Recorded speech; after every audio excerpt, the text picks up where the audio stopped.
Good morning everyone, কেমন আছো তোমরা সবাই? আশা করি সবাই খুব ভালো আছো। আমি খুব ভালো আছি। আমি প্রিয়া। আমার এই ছোট্ট সংসারে তোমাদের অনেক অনেক ভালোবাসা। সকালবেলায় উঠেই আমি আগে চলে আসি বাসি ঘর ঝাড় দিতে। আর আজকের টপিকটা কি জানো তো? তোমরা জিরো বাজেটে নিজের ইচ্ছা মতো ওয়াল হ্যাঙ্গিং বানিয়ে কিন্তু ঘরটা সাজিয়ে নিতে পারবে। হ্যাঁ, আজকে আমি এই টপিকের ওপরই তোমাদের কাছে ভিডিওটা শেয়ার করব। তোমাদেরকে আমি বলবো যে কিভাবে তোমরা পারবে একটা ওয়াল হ্যাঙ্গিং বানিয়ে নিতে। দেখো, আমরা তো মধ্যবিত্ত পরিবারের বউ, তাই আমাদের সব সময় কিন্তু গাদা গাদা টাকা দিয়ে বা বড় বড় জায়গা থেকে বড় বড় ওয়াল হ্যাঙ্গিং কিনে কিন্তু ঘর সাজানো সম্ভব হয় না। আর আমরা তো সবাই কম বেশি ঘর সাজাতে সবাই খুব ভালোবাসি, তাই না? তো আমি কিন্তু ওয়াল হ্যাঙ্গিং নিজে বানিয়ে নিজেই ঘর সাজাই। তো দেখো, কথা বলতে বলতে তোমাদের সাথে আমার সকালকার কাজকর্ম হয়ে গেছে, আর এখন চাটা বসিয়ে দিয়েছি, আর এদিকে ভাতটাও বসিয়ে দিলাম। আজকে আমার রান্নার চাপটা ছিল না, তো যার জন্য ভাবলাম সব কাজকর্মগুলো আগে সেরে নিই। আর এদিকে সিঁড়িঘরটা ঝাড় দিচ্ছিলাম। ওই যে পাখি থাকে না, এখানে রোজই নোংরা হয়ে যায়। আর আমি কিন্তু একদিন পর পর সিঁড়িটা মুছি, রেগুলার আমার সম্ভব হয় না, তো পরিষ্কারই থাকে, কোনো ব্যাপার না। তারপরে চলে আসলাম ঘরটা মুছতে, ঘরটা পরিষ্কার করতে। তো আজকে আমি ভেবেছিলাম যেহেতু রান্নার চাপটা নেই, তা আমি ভাবলাম যে কেন না যে ঘরটা ভালো করে একটু পরিষ্কার করে নিই। আর আমার দুই ছেলে মিলে তো সারাদিন ঘর নোংরা করতে থাকে। ওরা তো বাচ্চা করবেই, কিন্তু কি করব বলো। তারপরে সব কিছু মুছে নিচ্ছি। আর এই যে মানে হ্যাংটা দেখছো, ওই যে ঝুলঝাড়ার যে হ্যাঙ্গারটা, এটা ভেঙে গেছিলো। তো ভেঙে যাওয়ার পর আমি ওর ওপর দিকে এটা দিয়ে আর ঝাড়ি না, মানে নিচের যে ইয়েগুলো সেগুলোর জন্য আমি আর আলাদা করে কোনো ঝাড়ু কিনিনি, আমি এটাই ইউজ করি। তো ভালোই হয়। আর এটা হচ্ছে ভেঙে গেছিলো, আমার ছেলেরাই ভেঙে দিয়েছিল। আর এটার জন্য না একবার আমি পড়েও গেছিলাম, মানে মাজায় আমার প্রচণ্ড লেগেছিলো। তো সেই জন্য আমার বরের তরফ থেকে মানা করা আছে আমি যেন এইটা নিয়ে ওপর দিকে ঝুল ঝাড়তে না যাই। তো সেই জন্য আমি এটা দিয়ে নিচের দিকে ঝুলঝাড়ি ফেলে দেবো বলো। তো তারপরে টিভির এইগুলোতে হালকা হালকা একটু মানে ধুলো টাইপের পড়েছিল, ঝুল বলাটা ঠিক হবে না, তো সেইগুলো একটু ঝেড়ে টেড়ে নিলাম। ওই যে রান্নার চাপ ছিল না বলে আজকে ঘরটা একটু পরিষ্কার করতে আসলাম। আর আমার ছেলেরা বাইরে খেলা করছে। তো তোমাদের কাছে আমার একটাই অনুরোধ, আমার ভিডিওগুলো যদি তোমাদের ভালো লেগে থাকে তাহলে আমাকে একটা ছোট্ট করে কমেন্ট করো আর একটা লাইক করো। দেখো, তোমাদের একটা লাইক আর একটা কমেন্ট না আমার ভিডিও করার একটা মোটিভেট আলাদা তৈরি হয়। তোমরা আমাকে যদি একটু লাইক করো, একটা ছোট্ট একটা সুন্দর কমেন্ট করো, আমার কিন্তু নেক্সট টাইম আরও সুন্দর সুন্দর ভিডিও বানাতে ইচ্ছে করবে। আর তোমরা যারা যারা আমার চ্যানেলটিকে এখনও সাবস্ক্রাইব করোনি, তারা একটু প্লিজ ঝটপট করে সাবস্ক্রাইব করে দিও। আর যারা যারা আমার চ্যানেলটিকে সাবস্ক্রাইব করেছো তাদেরকে অসংখ্য ধন্যবাদ। তোমাদের সবাইকে অনেক অনেক ধন্যবাদ। তো দেখো, তারপরে চলে এসেছিলাম এই স্লাইডারগুলো মুছতে। আর এগুলো না আমি প্রায় মানে রোজই মুছি, প্রায় বলাটা ভুল হবে। তো এরকমই নোংরা হয়, ধুলো পড়ে। আমাদের কিন্তু রাস্তার ধারে বাড়ি না বন্ধুরা, তাও কেন জানি না ধুলো পড়ে। তো সব কিছু পরিষ্কার করে নিচ্ছি।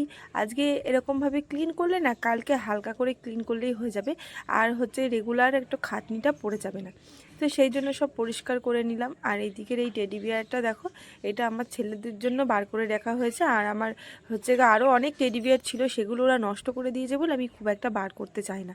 তো এদিকে এসিটা মুছে নিলাম। দেখো, এসিটা কিন্তু আমি রিসেন্টই নিয়েছি, এই গরমের মধ্যেই নেওয়া হয়েছে। তো সেই জন্য এখন এসির কভার টভার কিছুই কেনা হয়নি। তো আস্তে আস্তে সবই কিনবো বন্ধুরা, তোমরা আমাদের সাথে থেকো, আমার সাথে থেকো।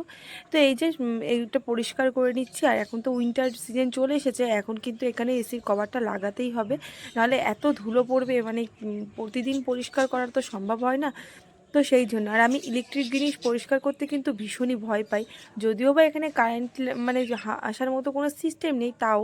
তো ঠিক আছে, চলো পরিষ্কার করে নিই। আর আমার এই ছেলের ফটোটা এই এলইডি ফটোটা কিন্তু আমার হাজব্যান্ড মানে বানিয়েছিল আমাকে না জানিয়ে, ধরে নিতে পারো মোটামুটি সারপ্রাইজই দিয়েছিল।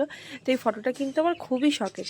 তারপরে ঘরের মধ্যে যে কটা জিনিস আছে সবই তো শখের, তো সব আস্তে আস্তে মুছে নিচ্ছি। আর টিভিটা আমি শুনেছি কোনো রকম লিকুইড ওই ক্লিন দিয়ে পরিষ্কার করা যায় না, তাই শুধু প্লেন ন্যাকড়া দিয়েই পরিষ্কার করি।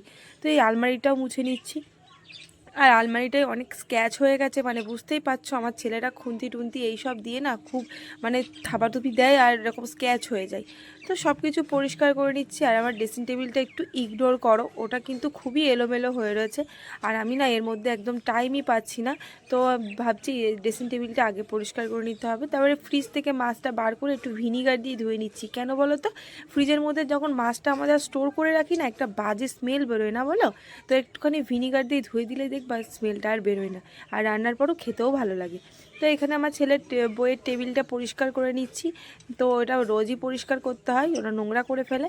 তো এইবার দেখো তোমাদের সঙ্গে আমি বলি যে কিভাবে তোমরা পারবে জিরো বাজেটে কোনো খরচা ছাড়াই এইভাবে সুন্দর সুন্দর ওয়াল হ্যাঙ্গিং বানিয়ে ঘর সাজাতে। তো দেখো আমি কিন্তু ওয়াল হ্যাঙ্গিং নিজেই বানিয়ে ঘর সাজাই, আমি কিন্তু কিনি না। এই সব টাইপের ওয়াল হ্যাঙ্গিংগুলো মিশো বা ফ্লিপকার্টে তোমরা কিন্তু অ্যাভেলেবেল পাবে, কিন্তু প্রচুর রেঞ্জের মধ্যে নেয়। আমাদের মধ্যবিত্তদের মানে সারাদিনের এখন যা জিনিসের দাম, সারাদিন কিন্তু আমরা বাড়িতেই কাজকর্ম করার পর একটু হলেও ফ্রি থাকি। তো যে টাইমটা আমরা একটু ফ্রি থাকি আমি কিন্তু সেই টাইমগুলো এই কাজগুলো করি।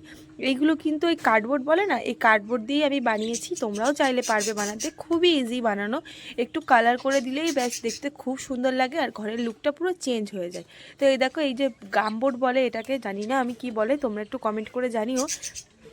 তো ওইগুলো দিয়ে পেছন দিকে লাগিয়ে আমি একটা, আমার কাছে একটা ছিল এই যে আর্টিফিশিয়াল একটা ফ্লাওয়ার ছিল, তো সেটাই আমি দিয়ে নিলাম। দেখো লুকটা চেঞ্জ হয়ে গেল।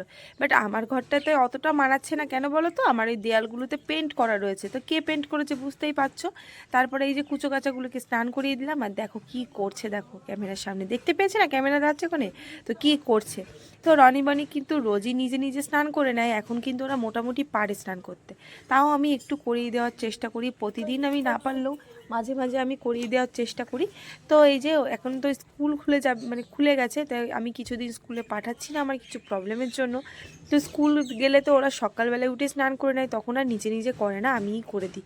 তো দেখো একজনকে ধরছি তো একজন উঠে পড়ছে, আর একজনকে বসাচ্ছি তো আর একজন উঠে পড়ছে। তো এটা তো হবে, এরা তো টুইন্স, আর এরা না যা করে না নিজেদের মধ্যে প্ল্যান করে জানো, যখন দুষ্টুমি করে দুজনে মিলে প্ল্যান করেই করে। এখানটা আমি আঁকলাম বাটনটা টিপ দিলে, বাটনটা টিপ দিলে গায়েব। আর তুমি কেটে কিনবে কেন? মেলায় আছে, শান্তিপুর মেলায় আসবে, শান্তিপুরের মেলায়। তুমি কিন্তু শেয়ার আর কমেন্ট করবা আর লাইক করতে ভুলবা না, আর সাবস্ক্রাইব করে দেবা। তো এই দেখো তারপরে রান্নাটা করছিল আমার শাশুড়ি মা, যে রুই মাছের ঝোল হচ্ছিল ফুলকপি দিয়ে। আর ওদের এখন এই আদো কথা, এখন কিন্তু ওদের 6 ইয়ার হয়ে গেছে, কমপ্লিট হয়ে গেছে, তাও একটু আদো কথা হয়। এগুলো আমি তোমাদের মাধ্যমে স্মৃতি করে রেখে দিচ্ছি, হয়তো ভবিষ্যতে কোনো দিন আমার দেখতে ইচ্ছে হলে আমি দেখতে পারবো, এগুলো সারা জীবন আমার স্মৃতি হয়ে যাবে।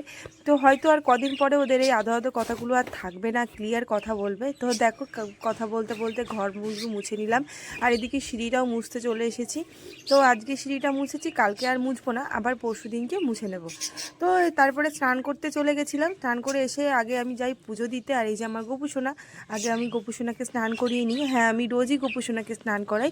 হ্যাঁ অনেককে দেখেছি যে একদিন দুদিন পর স্নান করাই, কিন্তু আমি রোজই স্নান করাই, কারণ ওকে আমি আমার রনিবনির মতোই করেই পুজোটা দেওয়ার চেষ্টা করি। হয়তো আমি সেই রকমভাবে পারি না, যতটুকু পারি আমার মন থেকেই দেওয়ার চেষ্টা করি।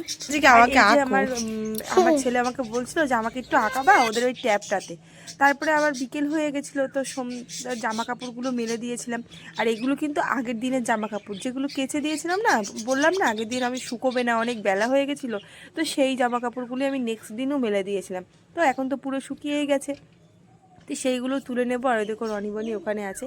আর কি বলো তো, সারাদিন ওরা আমার সঙ্গেই থাকে, আমি যেখানে যাই সেখানেই যাই, ঘুরঘুর করে আমার পেছন কি করবে, বাড়ি থেকে তো বের করে। এখানে বর নিয়ে এসেছিল আইসক্রিম, তো সেটাই আমরা খাচ্ছিলাম। তো দেখো কত আইসক্রিম নিয়ে এসছে রলিকের।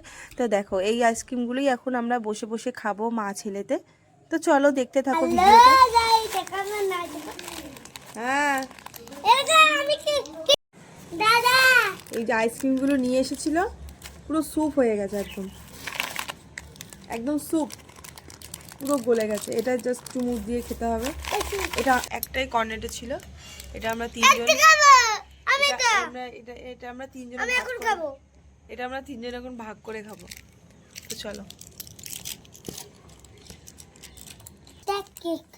কেকের মতো ডোনাট এমন খেয়েছি না আমি, ওইখানটাই বারবার খেতে চাইছি, পুরো আঠা ময়দা দিয়ে বানানো। আমি আবার দিচ্ছি।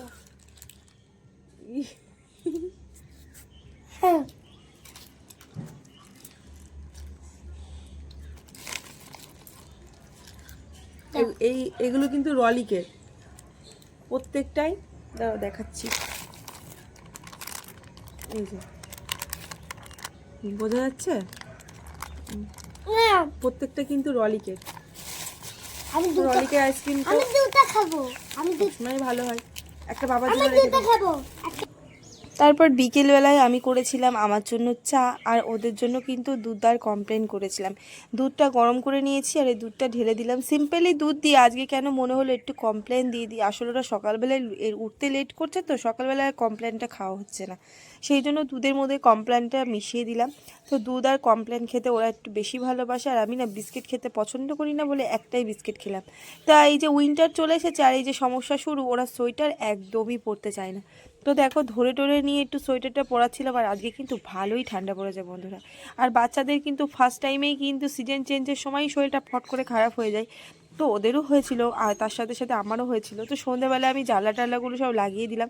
আর এখানে দেখো বরের কিছু কিছু শার্ট বার করেছি, জানি না ওর গায়ে হবে কিনা। ও কিন্তু আগের থেকে একটু ফ্যাট হয়ে গেছে, তো এগুলো বার করলাম, যদি ওর হয় তবে একটু আয়রন করে রেখে দেবো। তো সেই জন্য। আর আমার ছেলেদের জন্য কিছু হাইনেট বার করেছিলাম। তারপরে আমার রেগুলার কাজ আমার সন্ধ্যাবেলায় জামা কাপড় ভাঁজ করা, তো সেইগুলোই করছিলাম। তো অনেক জামা কাপড় ছিল, দেখেছো আগের দিন কেচেছি, আর আমার তো রেগুলার কাচা রেগুলার ভাঁজ করা। তো জামা কাপড় কাচতে কাচতে এমন একটা হ্যাবিট হয়ে গেছে না আমার, এখন এখন যদি আমি একদিন জামা কাপড় না কাচি, আমার মনে হয় কত জামা কাপড়ই না নোংরা রয়েছে। তো রেগুলার কাচতে হয় ওর বাবার জামা কাপড় আর ওদের জামা কাপড়। তো সেই জন্য আমার একটা অভ্যেস হয়ে গেছে জামা কাপড় যেন আমাকে কাচতেই হবে, এটা আমার লিস্টের মধ্যে রয়েছে। তো সব জামা কাপড় ভাঁজ করে যেখানে যেটা রাখার সেখানে সেটা রেখে দেবো। আর এখানে আমার নাইটিগুলো ভাঁজ করে নিলাম। আর এদিকে না আমি ওদের পড়তে বসিয়ে দিয়েছি, ওদের পড়তে পড়তেই আমি কাজগুলো করে দিচ্ছি। কি বলো তো, অত সময় থাকে না আমার কাছে যে ঘন্টার পর ঘন্টা বসে থেকে ওদের পড়াবো, আর ওটা একটা অভ্যাসও হয়ে যাবে। কাজ নেই এখন, হচ্ছে শুধু ঘরটা ঝাড় দেবো। আর কোনো কাজ নেই, রাত্রিবেলা খাওয়া দাওয়ার পর তুমি বাসন মেজে রাখবো, সেটা বাইরে মাজবো। আর এই যে দুষ্টুমি করছে, খেলা করছে। তো ওদের পড়তে বসিয়েছিলাম, তারপরে অন করে না, ওদের পড়তে বসিয়েছিলাম, তারপরে বলছে যে আমি আর পড়বো না, বাবা আসলে পড়বো। তো এখন এখন আমার হাজব্যান্ড চলেও এসছে প্রায়। আর মানে ফোন করেছিলাম, বলে চলে এসছি। তো এখন আবার বলছে যে বাবা আসলেও পড়বো না। তো থেকে থেকে ওরকম বাবার জন্য বায়না করে। বলো দাঁতটা কি হয়েছে বলো? দাঁতটা পড়ে গিয়ে ভেঙে গেছে। তোর মতো দেখতে। তো দাঁত পড়ে গেছে বলে সে যে কি কান্না, দাঁত পড়ে গেছে। আর সব চলো বন্ধুরা, ভিডিওটা আমি এখানেই শেষ করছি, আর বেশি বড় করব না, যাতে তোমাদের দেখতে সুবিধা হয়। তো তোমাদের যাদের যাদের ভিডিওগুলো ভালো লাগবে অবশ্যই লাইক কমেন্ট করো, শেয়ার করো, আর আমাকে একটু সাবস্ক্রাইব করে দিও। আর খুব চিল্লাচ্ছে আমার ছেলেরা। তো চলো আজকের মতো ভিডিওটা আমি এখানেই শেষ করছি, টাটা।